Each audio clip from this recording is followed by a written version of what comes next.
주 앞에 내가 엎드려 그 이름 찬송하는 내 귀에 들린 말씀 그 귀하신 이름 예수.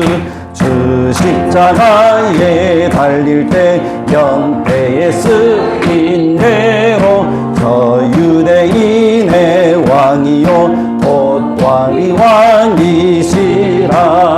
주 앞에 내가 엎드려 그 이름 찬송하는 내 귀에 들린 말씀 그 귀하신 이름.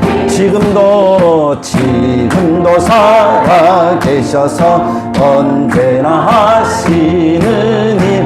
나 같은 죄인 부르사 참소만 주시로다.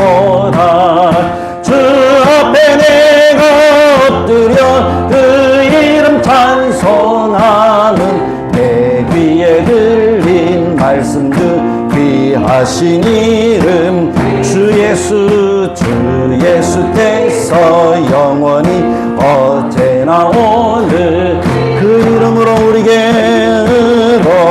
우리에게 잠복을 내리신. 아멘. 그 이름 찬송함은 내 귀에 들린 말씀 그 귀하시니. 주 앞에 내가 엎드려 주 앞에 내가 엎드려 그 이름 찬송하는 내 귀에 들린 말씀 그 귀하신 이름 예수. 그 주님 곁에서 우리가 든든하게 하나님의 인도를 받는 이 예배의 시간이 되기를 원합니다. 401장 주의 곁에 있을 때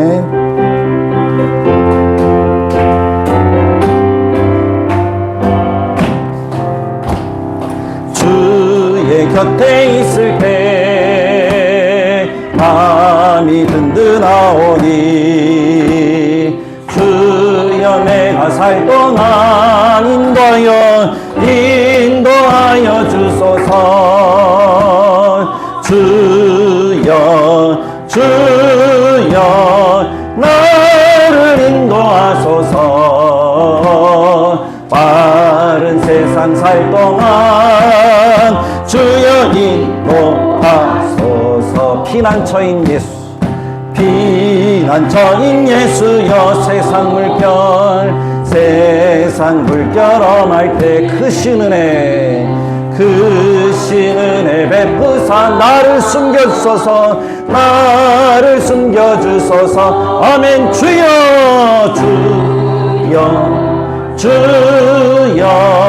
나를 인도하소서. 빠른 세상 살 동안 주여 인도하소서. 세상 풍파 지난 후 영화로운 나라와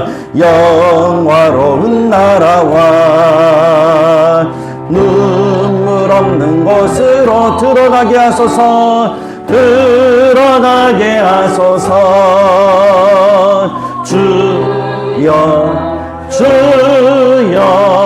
나를 인도하소서. 빠른 세상 살 동안 주여 우리 1절 한 번 더 합시다. 주의 곁에 있을 때 마음이 든든하오니. 주여 내가 살 동안 인도하여 주소서. 주님 바라보며 주여 나를 인도하소서. 빠른 세상 살 동안 주여 인도하소서. 아멘. 우리를 항상 하나님의 은혜 가운데 하나님의 사랑으로 인도하실 주님을 오늘 우리는 만납니다. 오늘 우리가 하나님을 만나면서 드리는 이 시간이 우리의 가장 복되고 가장 귀한 예배 시간입니다. 우리의 마음과 정성과 뜻을 다하여 드려오니 하나님 이 시간 주의 성령을 우리 가운데 임재하여 주셔서 우리를 만나 주옵소서. 우리가 하나님의 음성을 듣게 하시고 귀 기울여 들어서 그 말씀이 가슴에 새겨지는 은혜의 역사를 더하여 주옵소서. 우리로 십자가의 볼로 정결케 하시고 하나님의 은혜의 빛을 비추어 주셔서 하나님 어둠은 물러가고 하나님의 은혜만 남는 복된 시간이 되게 하시며 성령으로 충만한 이 예배가 되도록 오늘 이 시간 우리를 도우시고 함께하는 모든 성도들에게 또 이 자리에 함께하지 못하는 우리 성도들을 기억하시면서 중보하며 하나님 인도하시고 도와달라고 먼저 기도하시고, 두 번째는 우리 교회의 미래와 앞날을 위해서 하나님께서 허락하신 은혜를 누리게 하시고 연약한 성도들을 생각하시면서 하나님 고쳐주시고 하나님 살려주시고 하나님의 기적의 역사가 나타나도록 주님이 인도해달라고 우리가 늘 하는 기도 제목들을 여러분들이 기억하셔서 같이 기도하시길 원합니다.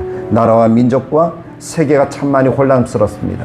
경제는 경제대로 지진과 기근과 바람과 물과 이런 것들과 싸우고 있는 것, 우리의 현실들 하나님이 도우셔서 평안을 주시고 하나님을 믿고 예배할 수 있는 은혜의 역사들을 온전하게 누릴 수 있도록 주님 도와주시고 인도하여 주옵소서라고 우리 한 목소리로 함께 기도하며 나가기를 원합니다. 기도하시겠습니다. 참 좋으신 하나님 아버지, 은혜를 감사합니다. 오늘도 여기 주님을 사랑하는 믿음의 권수들과 같이 주님을 만납니다. 주님께 예배합니다. 주님 허락하시는 은혜를 충만하게 누리는 이 시간이 되기를 원합니다. 하나님 홀로 이 자리에 임재하여 주옵소서. 주의 성령으로 임재하여 주옵소서. 주님의 십자가로 우리를 붙들어 주시고 그 앞에 우리가 서서 하나님이 기뻐하시는 영광과 예배를 드리게 하여 주옵소서.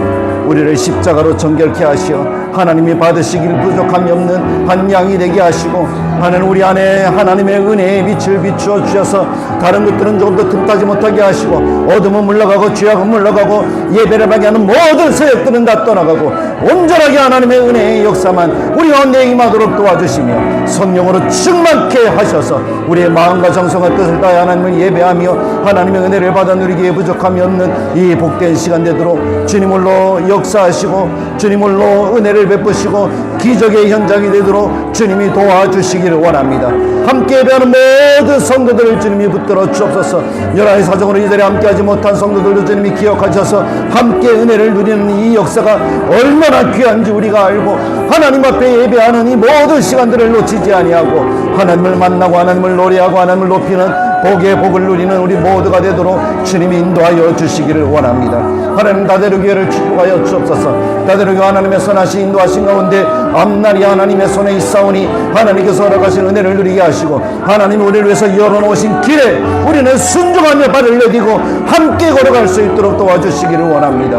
우리 예배 처소를 기억하시고 하나님 우리 성도들의 앞날을 기억하시고 우리 다음 세대들을 주님이 기억하시고 함께 예배하며 하나님 높이기에 부족함이 없는 은혜 위에 은혜를 더하시는 역사가 나타나게 하시고 하나님의 뜻과 사랑으로도 풍성한 삶이 되도록 도와주옵소서. 연약한 성도들을 붙들어 주옵소서. 육신의 연약함과 정신의 연약함과 마음이 연약하여서 또 하나님 여러 가지 몸에 또 하는 가정의 일들로 힘들어하는 영혼들을 주님이 사랑하여 주시고 그들에게 성령의 기름을 부으셔서 치료하는 광선을 바라시고 외양간에서는 송아지에 뛰어노는 것이 강건함이 회복되게 하시고 육신이 강건하게 하시고 마음이 강건하게 하시고 그래서 하나님이 기뻐하시는 아름다운 역사들을 누리는 가운데 하나님이 허락하신 아름다운 교회가 한마음 한뜻 되어 달려가며 하나님의 선한 역사와 은혜와 하나님의 기뻐하시는 복음의 사역과 생명을 살리는 역사들을 이루어가도록 주님 도와주시고 인도하여 주옵소서.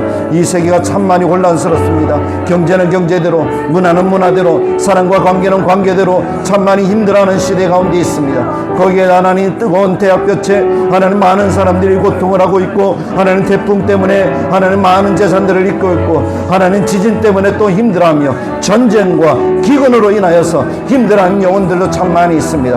무엇보다 억압 가운데 하나님을 믿고 싶지만 하나님께 예배하고 싶지만 그렇지 못하는 인생들이 너무나 많다는 사실을 하나님이 기억하시고 이 땅의 평화와 예수 그리스도의 십자가와 복음과 하나님의 구원의 역사를 그들도 누릴 수 있도록 주님이 은혜와 평강을 더하여 주시기를 원합니다. 특별히 대한민국 이 땅을 주님이 사랑하셔서 하나님의 능력과 사랑과 은혜로서 더 아름다운 종들을 나타내도록 주님 도와주옵소서. 하나님을 영광 받으시고 하나님이 기뻐하시고 아름다운 뜻이 이루어지게 하여 주옵소서.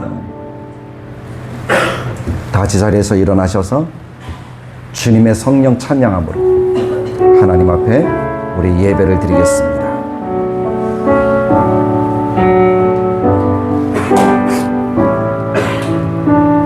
주님의 성령, 주님의 성령, 지금 이곳에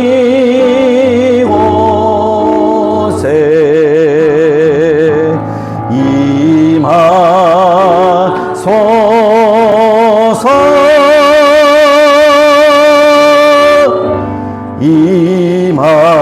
임하소서. 주님의 성령, 손을 들고 주님의 성령, 지금 이곳에 임하소서.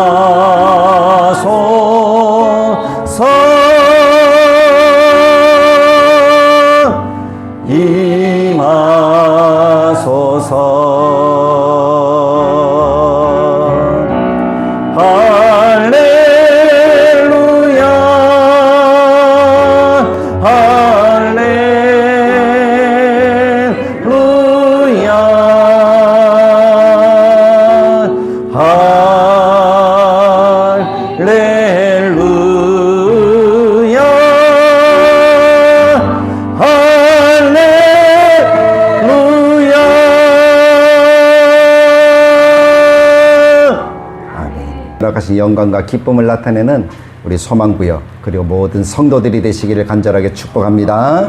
우리 같이 고백해 볼까요? 성경은 하나님의 말씀입니다. 나는 성경 말씀을 믿습니다. 나는 성경 말씀에 순종하겠습니다. 아멘. 우리가 오늘 사도행전 13장 44절에서 52장까지의 말씀을 읽었는데, 이 말씀을 통하여 왜 어떤 사람은 복음을 놓치는가, 그럼 누구는 예수님을 믿고 누구는 예수님을 믿지 못하는가 하는 그 이야기들을 함께 풀어가고자 합니다. 사랑하는 성도 여러분, 우리가 생각하는 사람들 가운데 누가 하나님과 가장 멀리 떨어져 있는 그런 사람이라고 생각하십니까? 어떤 사람이 하나님과 멀리 있는 사람일까요? 한번 생각해 보신 적 있습니까? 여러분은 하나님과 가까이 있습니까? 멀리 있습니까? 가까이 계십니까? 정말 그렇습니까? 아멘입니다. 하나님이 가까이 하시는 사람, 그래서 하나님이 언약하시고 복 주시는 사람, 구원하셔서 하나님의 나라를 살게 하는 사람들이 저는 오늘 우리 모두인 줄 믿습니다. 그런데 우리가 생각해 봐야 돼요. 누가 정말 하나님과 멀리 있는 사람인가? 술 취한 사람? 아니면 살인한 사람?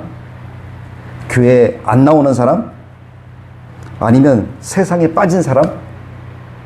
믿지 않는 사람? 어떤 사람인 것 같아요? 오늘 성경은 답을 이상하게 주고 있는 것 같아요. 우리가 생각할 때는 믿지 않는 사람이 좀 멀리 있는 사람이다 라고 이렇게 생각을 하는데, 오늘 성경은 의외의 대답을 우리들에게 하고 있습니다. 우리가 예수님이 살아계실 때도 이렇게 복음을 많이 전하셨잖아요. 예수님 앞에 가장 책망을 많이 받은 사람들이 어떤 사람인가를 한번 생각해 보십시오. 살인한 자들일까요? 아니면 도둑질한 자들일까요? 아니면 사기친 사람들일까요? 창기들이었을까요? 아니면 세리들이었을까요? 누가 예수님의 책망을 가장 많이 받았습니까? 우리가 잘 아는 것처럼 바리새인들, 대제사장들, 사두개인들, 종교 지도자들이었어요. 근데 그들이 하나님을 몰라서 책망을 받은 게 아니에요. 우리는 왜 그들이 책망을 받았는가를 생각해 볼 수 있어야 되겠지요. 하나님을 안다고 자부하는 사람들이 누굽니까? 바로 종교 지도자들이잖아요. 그들은 말씀도 알고 있습니다. 누구보다 잘 알아요. 저보다 말씀을 더 많이 외우고 있어요. 그들은 예배도 잘 드립니다. 헌금생활을 얼마나 잘하는지, 기도도 얼마나 잘하는지. 정말 그들이 겉으로 보기에는, 사람들이 보기에는 조금도 흠이 없는 그런 삶을 살아가고 있었습니다. 근데 그들이 왜 예수님께 책망을 받았습니까? 독사의 자식들아! 예수님이 그렇게 소리치셨거든요. 화 있을진저 그렇게 말씀하셨거든요. 왜 그랬을까요? 정작 그들이 하나님을 안다고 자부하지만 하나님께서 약속하신 메시아가 오셨을 때 그들은 그 메시아를 거부했습니다. 그 메시아를 믿지 않았습니다. 그래서 자기들과 메시아의 사리를 거리를 두고 말았습니다. 근데 오늘 본도 똑같은 이야기를 하고 있습니다. 사도 바울과 바나바가 복음을 전했어요. 많은 사람들이 모여왔어요. 놀라운 장면들이 있거든요. 그들이 회당에 모였어요. 회당에 모였다는 것은 무슨 말입니까? 그들도 하나님을 안다는 거예요. 성경을 읽는 사람들이라는 거예요. 하나님을 믿고 있다는 거예요. 그런데 그 사람들 가운데 어떤 사람들은 복음을 붙들었고 어떤 사람들은 복음을 붙들지 않고 하나님과 멀어지는 그러한 사람이 되고 말았다는 것입니다. 저는 오늘 이 본문을 풀어가면서 우리에게 매우 불편한 질문을 하나 던지면서 시작하고 싶습니다. 나는 예수를 믿지만 나는 정말 복음을 믿고 있는가? 아니면 종교로서의 교회를 붙들고 있지는 않는가? 우리 스스로 생각해 봐야 되지 않을까요? 오늘 44절을 이렇게 시작하고 있습니다. 44절을 여러분들이 보시면 그 다음 안식일에는 온 시민이 거의 다, 이 말이 놀랍잖아요. 온 시민이 거의 다 무엇을 듣고자 하여 모였다고요? 하나님의 말씀을 듣고자 하여 모이니 라고 표현을 하고 있습니다. 지금 바울과 바나바가 있는 곳이 비시대 안디옥인데 이 안디옥은 큰 도시예요. 많은 사람들이 사는 도시예요. 근데 이 도시가 들썩였다는 거예요. 대부분의 사람들이 말씀을 듣고자 사람들이 모여왔어요. 왜 모여왔죠? 말씀을 듣고자 함이에요. 말씀은 성경이잖아요. 성경을 듣고자 해서 모였어요. 그런데 이 성경이라는 것이 뭡니까? 재미있는 이야기입니까? 어떤 특별한 내용들이 있었어요? 없었어요. 아니면 바울이 정말 인기 있는 강사가 되어서 그냥 이야기만 하면 사람들이 다 깔깔깔거리면서 넘어가는 그 정도로 재미있는 강사였을까요? 아니에요. 바울은 그 정도로 유명한 강사도 또 재미있는 강사도 아니었습니다. 근데 왜 사람들이 보통 회당인데 그곳에 많은 사람들이 거의 다 말씀을 듣기 위해서 모였을까요? 그들이 듣고자 하는 말씀이 무엇이었을까요? 바울이 전한 것은 다른 내용이 아니잖아요. 복음, 예수님의 십자가, 그 이야기를 바울은 지금 하고 있는 거예요. 죄 사함을 받을 수 있다. 예수님을 믿어야 의롭게 된다. 율법이 하지 못한 일을 하나님이 십자가를 통해서 해 주셨다 하는 이 이야기를 전하고 있는 거예요. 십자가를 전하고 있는 거예요. 근데 십자가는 당시 사람들에게 그렇게 좋은 이미지가 아니잖아요.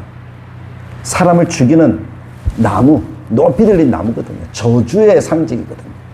근데 그 십자가를 전하고 있는 거예요. 근데 그 이야기가 뭡니까? 그 사람들에겐 충격처럼 들렸어요. 아니, 이 저주의 십자가가 우리를 살게 하는 능력이라고 사람들은 그 소리에 반응하기 시작했다는 것입니다. 그동안 유대인들은, 그리고 유대교 회당에서 가르치는 내용들은 어떤 규칙이거든요. 율법을 잘 지켜야 돼. 거기에 구원이 있어. 할례를 받아야 돼. 거기에 구원이 있어. 그렇게 가르쳤거든요. 열심히 노력하면, 율법을 지키기 위해서 열심히 노력하면 살 수 있어. 노력하라는 말만 들었다는 거예요. 사람들은 이것을 이미 다 알고 있어요. 아무리 노력해도 안 되는 것은 안 되는 거야. 근데 바울은 어떤 말을 하고 있어요? 노력이 중요한 게 아니야. 율법이 중요한 게 아니야. 할례가 중요한 게 아니야. 선행이 중요한 게 아니야. 권력이 중요한 게 아니야. 돈이 중요하지 않아. 당시 유럽을 풍미했던 철학이 중요한 것이 아니야. 사람, 바로 네로 황제를 신이라고 했잖아요. 그 사람이 중요한 게 아니야. 중요한 것은 믿음이고 중요한 것은 십자가야. 그 이야기가 이 사람들에게 충격이었고 신선했어요. 그래서 너도 나도 구원이 무엇인지 알기 위해서, 구원을 얻기 위해서 그 자리로 몰려들었다라고 우리는 그렇게 볼 수가 있는 것이죠. 복음에 이끌려서 사람들이 온 거예요. 누가복음 15장에 보면 예수님이 탕자의 이야기를 우리들에게 들려주십니다. 탕자는 어떤 아들입니까?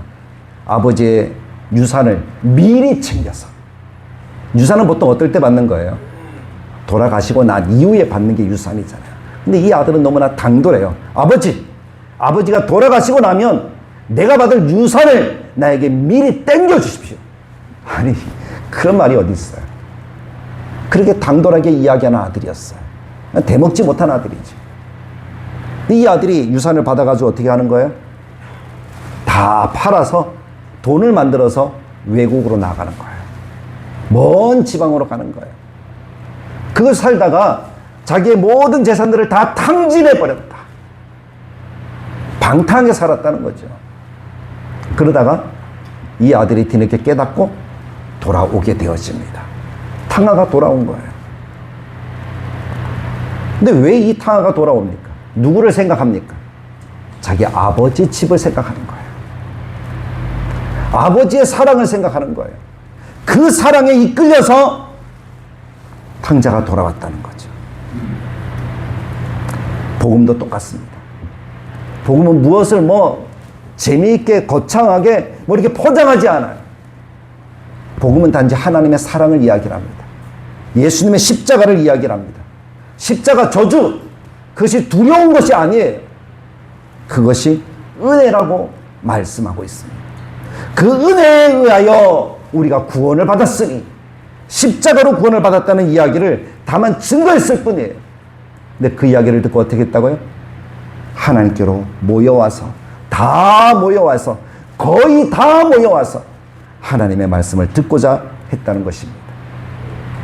그럼 오늘 우리도 지금 이 시간 하나님께 예배를 하고 있습니다. 하나님을 만나기 위해서 왔습니다. 답은 드렸죠. 근데 여러분, 예배의 자리에 왜 지금 앉아서 우리가 있는 것입니까? 혹시 습관 때문은 아닙니까? 혹시 어떤 직분을 받았고 오래 믿었기 때문에 의무감에서 오는 것은 아닙니까? 아니면 하나님을 만나기 위한 은혜를 사모하는 마음에서 이 자리에 온 것입니까? 주일 예배의 은혜는 미리 준비하는 것으로부터 시작이 되더라고요. 저는 어릴 때 그런 얘기들을 너무 많이 들었어요. 헌금도 어떻게 준비하고, 예배를 어떻게 준비하고. 어떤 분은 면도를 하다가 12시 딱 지나면 면도를 안 했대요. 밤만 면도한 차로 교회 오신 분들도 있더래요. 그냥 주일이라는 그 개념 때문에. 헌금도 얼마나 다리미로 빳빳하게 다려서 가져오는지. 그런 이야기들을 수없이 들었거든요. 은혜 받기 위해서 말씀을 전날 읽는 거예요. 다음 주에 말씀을, 오늘 들어야 될 말씀을 미리 읽는 거예요. 하나님 내게 말씀해 주십시오. 은혜를 주십시오라고 말이죠. 그렇게 기도하고 준비하고 사모하면 그 주간에 받는 은혜는 다른 날보다 배나 되는 것을 우리가 경험하게 되어집니다. 미리 준비하는 거예요. 그것이 은혜를 사모하는 마음인 줄 믿습니다. 하나님이 오늘 우리에게 그것을 요구하시는 거예요. 은혜를 사모하여서, 십자가를 사모하여서 하나님 앞에 모여든 그 안디옥 사람들처럼 오늘 우리가 하나님께 예배할 때 그런 마음으로 하나님을 예배한다면 하나님의 은혜가 갑절로 우리들에게 넘치게 될 줄로 믿습니다. 어떤 사람들은 왜 복음을 놓칩니까? 그 말은 사모하지 않기 때문이지. 의무감에 습관처럼 나오기 때문이지. 저때 했던 말, 전에 들었던 말 또 할 건데 은혜 없는 거예요. 그 두 번째로 왜 하나님의 복음을 놓치는가 하면 자기 의에 갇혀있기 때문인 것 같아요. 많은 사람들이 모여들 때 성경은 우리들에게 참 재밌는 표현을 또 하고 있습니다. 45절에 보면 이렇게 이야기를 해요. 유대인들이 그 무리를 보고 시기가 가득하여, 마음에 시기가 가득했어요. 그래서 바울이 말한 것을 반박하고 비방하였다라고 말씀을 하고 있습니다. 회당에 모여서 바울이 전하는 것은 하나님이고 하나님의 말씀이고 복음인데 왜 화가 났을까요? 사실은 회당에 많은 사람들이 모이는 것 자체가 뭡니까? 은혜로운 것 아닙니까? 기뻐해야 될 일 아닙니까? 말씀을 듣는다는 것 자체가 행복한 일 아닙니까? 그럼 서로 격려하면서 세워가야 되는 것이 그때 당시의 모습 아닙니까? 근데 유대인들이 지금 어떻게 하고 있어요? 시기가 가득했어요. 반박하고 비방하고 있어요. 거기에 모인 사람들이 있다, 그것이 아니라 듣는 복음 때문에 그런 거예요. 복음은 인간을 자랑하지 않습니다. 사람을 이야기하지 않습니다. 복음은 십자가와 하나님의 사랑을 이야기합니다. 근데 당시 유대인들의 모습은 오랫동안 어떤 습관 가운데 있었습니까? 유대인들 자체가 그런 생각을 가지고 있었잖아요. 나는 선민이다. 선민이라는 말은 택함받은 사람이다. 택함받은 민족이다. 그 말이에요. 아브라함 때부터 지금까지 그들은 선민의식으로 살았습니다. 그래서 자기 민족만 하나님 앞에 의로운 백성이라는 거예요. 그것이 유대인들이 가지고 있는 생각이었거든요. 두 번째는 그들은 율법을 가진 사람들이었어요. 하나님의 말씀인 율법이 그들의 소유였어요. 율법을 잘 지키고 있어요. 흠이 없는 삶을 살아가도록 노력하는 거예요. 율법주의, 그것이 유대인들이 가지고 있는 두 번째 유산이었죠. 세 번째는 자기들이 먼저 하나님을 알았다는 거예요. 먼저 받을 유업이 자기들에게 있다는 거죠. 그래서 다른 사람들보다 나는 더 가치 있다 하는 생각을 가진 것이 유대인들의 사고 방식이었어요. 이 사고가 깨지지 않는 거예요. 근데 지금 바울은 복음을 전하는데 그 복음의 핵심이 뭡니까? 십자가를 믿는 사람이면 누구든지, 유대인이든지 이방인이든지 다 무엇을 받을 수 있다? 구원을 받을 수 있다. 할렐루야! 예수님을 믿고 십자가를 믿으면 누구든지 오직 예수님을 통하여 구원의 은혜를 받게 되는 것이다. 이 사실을 바울이 전하는 거예요. 자기들의 생각과 맞아요, 안 맞아요? 안 맞아요. 구원은 유대인만 있는데, 나는 선민인데, 나는 율법을 오래전부터 지켜왔는데, 이거 너무 억울한 거 아니야? 그냥 믿기만 하면 구원 받는다고? 말도 안 되는 소리를 하고 있네. 이 생각이 유대인 머릿속에 가득 차 있으니까 바울을 시기하고 반박한다. 아니, 율법을 지켜야지. 아니, 할례를 받아야지. 그 이야기들을 하는 거예요. 그래야지 구원을 얻을 수 있다라고 바울이 잘못했다고 비방하는 거죠. 바울이 하는 얘기는 종교적 자랑이 구원을 얻는 것이 아니고, 신분이 구원을 얻는 것이 아니고, 또 우리가 가진 많은 지식들이 우리에게 구원을 주는 것이 아니라 오직 복음, 십자가와 예수님을 믿으면 된다 하는 이 사실을 전하고 있으니까요. 그래서 사람들이 거의 다 모여온 거예요. 복음을 듣기 위해서. 우리는 오늘 십자가를 듣습니다. 십자가는 사랑이고 십자가는 구원입니다. 그 외에 다른 것이 없습니다. 십자가가 의미하는 것이 무엇입니까? 내 힘으로는 안 된다는 거예요. 내 노력으로 안 된다는 것이에요. 내 의로 내가 구원받는 게 아니고 내 공로로 내가 구원받는 게 아니라는 거예요. 그래서 교만한 사람은, 자기 의가 가득한 사람은 복음을 불편해합니다. 오랜 세월 속에 굳어진 사람은 복음이 불편한 거예요. 예수님 곁에 예수님이 말씀하신 누가복음 말씀에 두 아들이 있었어요. 탕자, 그리고 큰아들. 탕자는 죄를 짓고 돌아왔습니다. 큰아들은 한 번도 죄를 안 짓고 떠나지 않고 집에 있었습니다.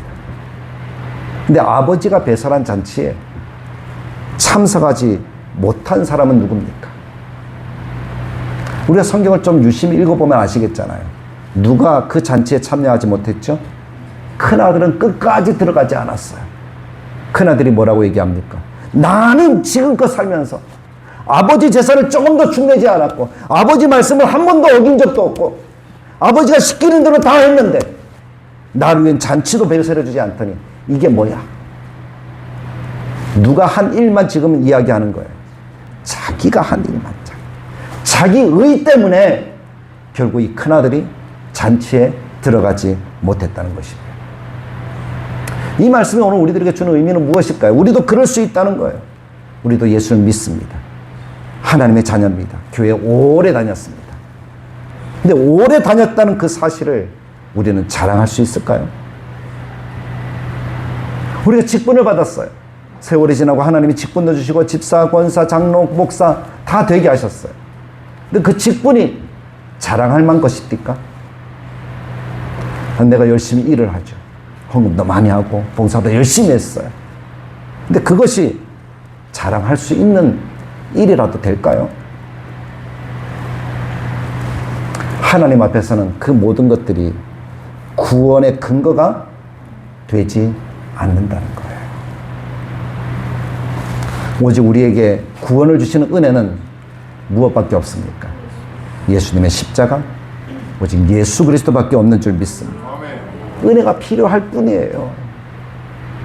그래서 우리는 날마다 하나님 앞에 나와서 어떻게 해야 됩니까? 하나님, 나 은혜가 필요해요. 내게 은혜를 주십시오.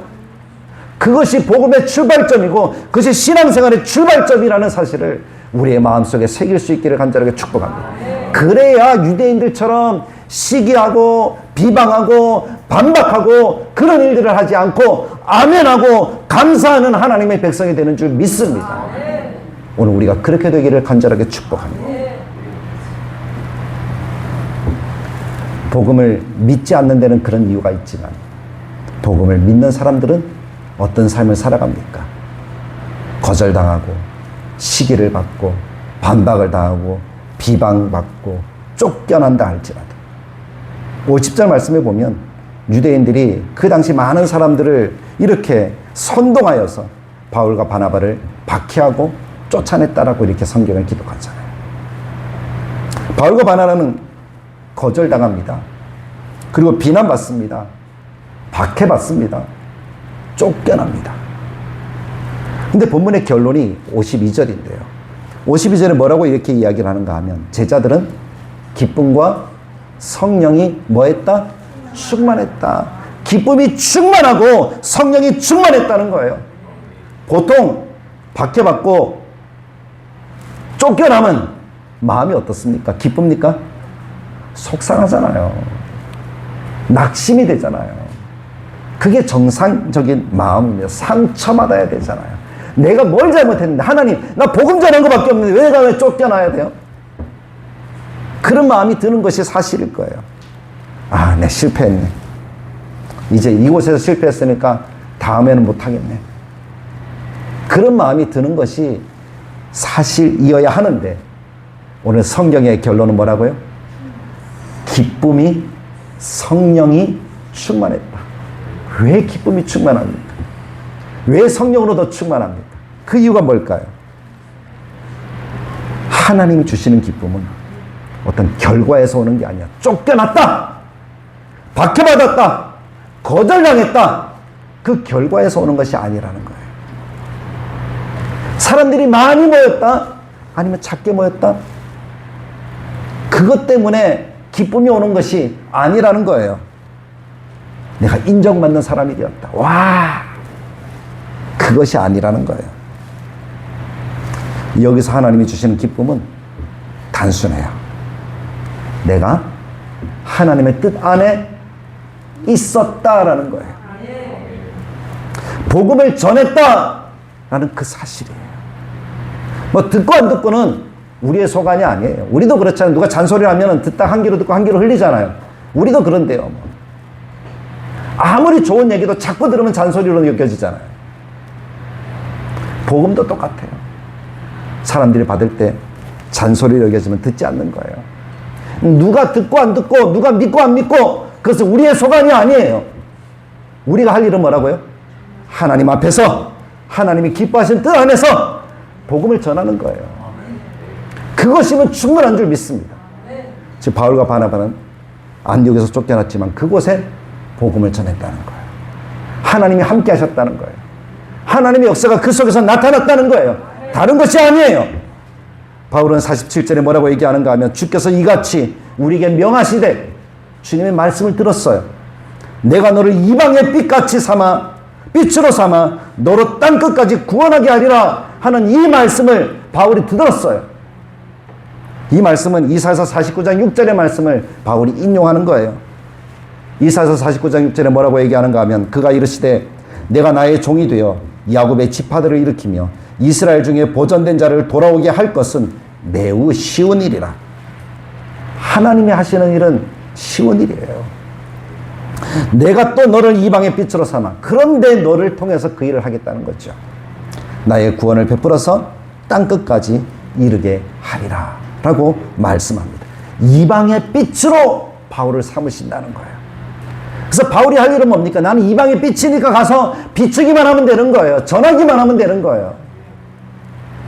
원래 하나님께서 아브라함을 부르실 때의 목적이 무엇이었을까요? 아브라함을 창세기 12장 1절부터 3절까지의 말씀에서 부르는 첫 장면을 보게 되는데 오늘 아침에도 그 말씀을 읽었어요. 그 말씀에서 강조하는 것은 뭡니까? 내가 너를 복되게 하여서 너로 인하여 천하 만민이 무엇을 누리게 하겠다? 복을 누리게 하겠다. 아브라함 자신이 복이지만 그 복으로 인해서 덕을 보는 사람은 누구라고요? 천하 만민. 하나님의 계획은 거기에 있는 거예요. 천하 만민에게 복이 무엇입니까? 하나님을 알게 하겠다는 거예요. 하나님을 예배하게 하겠다는 거예요. 그러니까 아브라함은 복으로서의 통로지 복 자체는 아니에요. 복이라고 말씀하셨지만 나는 하나님의 복을 받아 비추는 이방의 빛이에요. 그러니까 목적이 아니라 통로였다는 거예요. 유대인만 구원을 얻는 것이 아니라 그들은 통로가 되어서 모든 백성 이방인까지 구원을 얻게 하는 것이 하나님의 뜻이었다는 거죠. 이 복음의 역사가 이제 바울을 통해서 본격적으로 시작되고 있는 거예요. 그전에는 유대 땅에만 갇혀 있었잖아요. 예루살렘에만 있었잖아요. 만약에 스데반이 죽고 야고보가 죽어도 여전히 그곳에 있었다면 아무런 역사가 일어나지 않았을 거예요. 근데 그 박해를 통해서 믿는 자들이 어떻게 됐어요? 흩어졌어요. 바울과 바나바는 성령의 충만함을 받아서 명령을 받아서 이방의 빛으로 삼았다. 그 말씀을 받아서 나아가서 증거했어요. 근데 사람들은 내쫓아요. 근데 예수님 복음서에도 보면 예수님도 사람들이 어떻게 했어요? 내쫓았잖아요.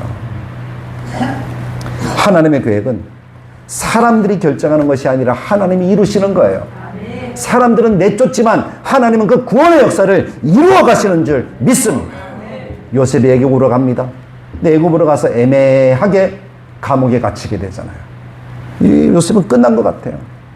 안 그래도 노예였는데 종이었는데 감옥에 간들 뭐 특별한 일이 있겠습니까? 아무 일도 일어나지 않을 것 같아요. 근데 하나님은 어떻게 하셨어요? 일을 하고 계셨어요.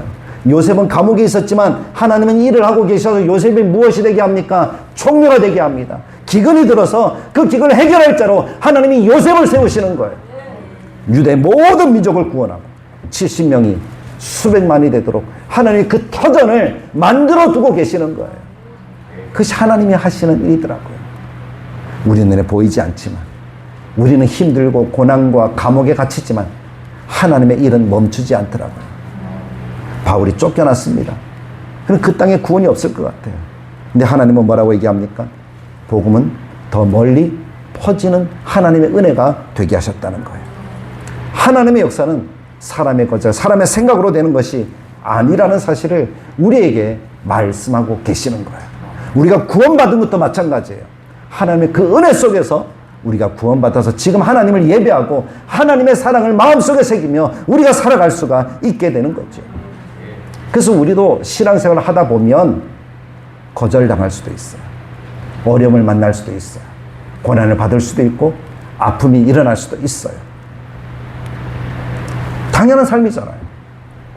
전도하다가 거절을 받기도 합니다. 어제도 집에 가는데, 그제도 집에 가는데 은한교회 집사님 한 분이 전도제를 주더라고요. 그 전도제를 집에 가지고 갔어요. 근데 받는 사람도 있지만 어떻게 해요? 안 해요 하고 거절하는 사람도 있어요, 없어요? 우리도 그런 경우 많이 해봤잖아요. 복음을 전하다가 거절당하는 거예요. 집에서도 예수 믿는다고 이해받지 못할 수도 있을 것 같아요. 야, 종교가 다르면 어떡해? 그런 이야기부터 시작을 해서 박해받고 고난받아요.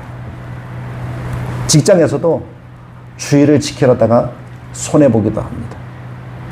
옛날에 듣던 예화지만 어떤 한 청년이 나는 예수님 믿습니다. 나는 주일 예배 드려야 됩니다. 그랬더니 그 사람이 그 회사에서 잘렸어요. 주의를 지키려다 잘린 거예요. 근데 하나님의 역사는요, 그 사람을 옆에서 보고 있던 한 은행 사장이 그 사람을 데려다가 그 은행의 장으로 세우는 거예요. 하나님의 역사는요, 어떻게 흘러갈지 아무도 모릅니다. 세상에는 손해보는 것 같지만, 세상에는 거절당하는 것 같지만, 하나님은 여전히 그 결과가 중요한 것이 아니라 우리가 하나님의 뜻 안에 있으면 하나님은 역사하셔서 우리를 이끌어 가신다는 거예요. 그러므로 우리가 하루하루를 살아가면서 내가 잘 살았나? 내가 못 살았나? 내가 성공했나? 내가 성공하지 못했나?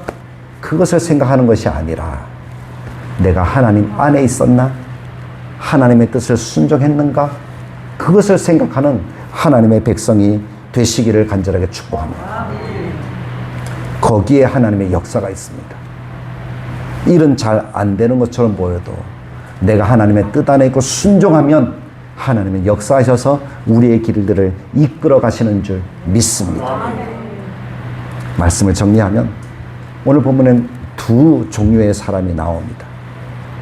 공통점은 뭡니까? 그들이 다 회당에 모였다는 거예요. 그들이 다 비시디 안디옥에 사는 사람들이었다는 거예요. 그들이 똑같이 말씀을 들었다는 거예요. 근데 다른 점은 뭡니까? 그들 가운데 어떤 사람은 하나님을 믿게 되고 예수님의 십자가의 부활을 믿어서 구원을 얻게 되고, 어떤 사람은 믿지 않아서 하나님과 멀어진 인생이 되고 말았다는 거죠. 근데 그 멀어진 인생들은 대부분이 유대인들과 유대교를 따르는 사람들이에요. 먼저 한다. 먼저 택함받았다. 율법도 있다. 할례도 받았다. 자랑할 것이 얼마나 많은지 모릅니다. 그러나 복음은, 구원은 그런 자랑으로 되는 것이 아니라 믿음으로 되는 거예요. 오직 예수 그리스도, 그분을 믿는 믿음으로 되는 줄 믿습니다. 그러므로 복음은 빈손으로 오는 사람이라 할지라도, 어떤 조건이 아무것도 없다 할지라도 기쁜 소식이 되어지는 것인 줄 믿습니다. 오히려 내 손에 무엇인가 있으면, 내가 어떤 것을 붙들고 있으면 그 사람에게 불편한 것이 되는 거예요. 이전에 이렇게 왔는데 이거 뭐야? 이렇게 나오는 거죠. 오늘 하나님은 우리에게 그래서 묻습니다. 너는 무엇을 붙들고 있느냐? 무엇을 의지하고 있느냐? 무엇을 더 사모하고 있느냐? 직분입니까? 아니면 경력입니까? 아니면 신앙생활의 연수입니까? 내가 얼마나 은혜를 많이 받았느냐 하는 그런 것들입니까? 아니면 진짜 예수님을 보기 위해서, 만나기 위해서 나오는 것입니까? 은혜를 붙드는 사람은 결코 은혜를 놓치지 않습니다. 예수님 십자가를 바라보고 복음을 듣기 위해서 나오는 사람들에게는 하나님이 놀라운 은혜를 우리들에게 부어주시는 줄 믿습니다. 이 복음은 가로막는 장애물이 있다 할지라도 죄가 아니라 내 힘으로 괜찮다고 생각되는 그 모든 것들이 아니라 오직 하나님의 은혜로 되어지는, 십자가로 되어지는 하나님의 복이라는 사실을 마음에 새기고 날마다 그 하나님 앞에서 하나님의 뜻 안에서 살아가려고 무단히 노력하는, 사랑하는 모든 성도들이 되시기를 주님의 말씀을 따라 간절하게 축복합니다. 참 좋으신 하나님 아버지, 오늘 하나님의 말씀을 듣습니다. 왜 어떤 사람은 복음을 놓치는가? 반대로 어떤 사람이 복음을 붙들고 은혜를 받을 수 있는가? 은혜를 사모하는 사람은 복음 앞에 나온다라고 말씀하셨습니다. 우리가 날마다 하나님의 은혜를 사모하게 하여 주옵소서. 자기 의에 갇힌 사람은 은혜를 불편해한다라고 들었습니다. 우리의 어떤 나타내고자 하는 삶이 아니라 오직 예수, 오직 하나님, 오직 십자가를 나타내고자 하는 삶이 되게 하여 주옵소서. 복음이 있는 사람은 비난받거나 쫓겨나거나 박해를 받거나 거절당한다 할지라도 그 안에 기쁨이 있는 것은 내가 은혜 안에 있기 때문이다 라고 말씀합니다. 은혜 안에 있으면 기쁨과 성령이 충만할 뿐입니다. 그래서 우리는 은혜를 사모하는 사람이 되어야 합니다. 십자가를 사모하는 사람이 되어야 합니다. 하나님의 뜻 안에 있는가를 날마다 고민하는 사람이 되어야 합니다. 결과를 바라봄이 아니라 하나님을 바라보는 사람이 되어야 합니다. 내가 붙들고 있는 것 내려놓고 오직 십자가와 하나님과 예수님, 은혜를 붙드는 사람이 되게 하여 주옵소서. 그래서 하나님의 은혜를 놓치지 않는 거룩한 하나님의 자녀가 되게 하여 주옵소서. 예수님의 이름으로 기도드리옵나이다. 아멘. 우리 찬송가 505장 우리 힘있게 박수하면서 찬양 드리겠습니다.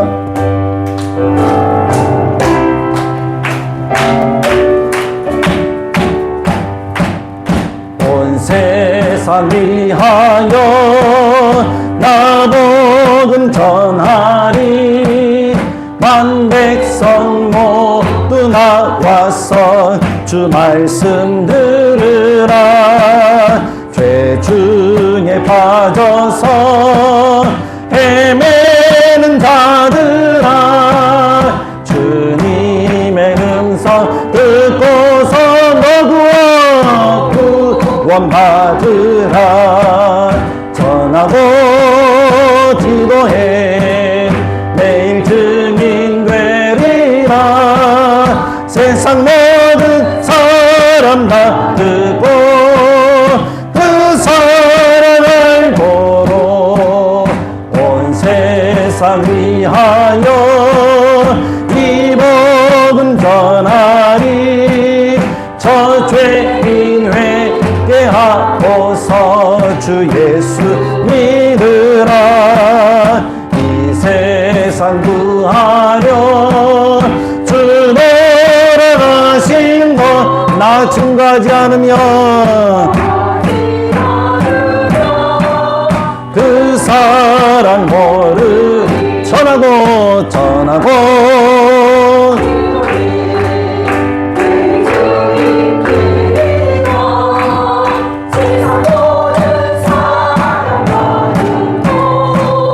그 사랑을 보러 온 세상 위하여 주의 희망이 주 예수 이름 힘입어 이 복음 전하자. 먼 곳에 나가서 전하지 못해도 나 어느 곳에 있든지 늘 기도 힘쓰 전하고 기도해